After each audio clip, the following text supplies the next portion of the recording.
নমস্কার। খগেন বাবু খুবই সরল দেখ।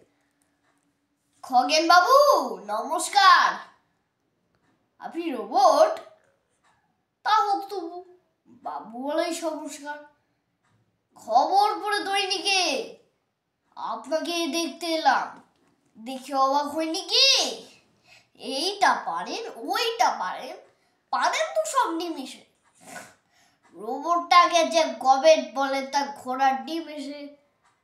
খগেন বাবু চমৎকার, আপনি একাই 100, এটা বললে গেছে আছে অমৎকার। এই যে দশক পূর্ণ হলো, হলেই দশে শুনলো তো, এখন একবিংশে হবেন অনেক অনেক উন্নত। আসতে সেদিন নাই দেরি, আপনি হবেন চোখের মণি, ছোট্ট সোনা ভাইদেরই। নমস্কার। Please like, share, subscribe. Thank you, বাবাই।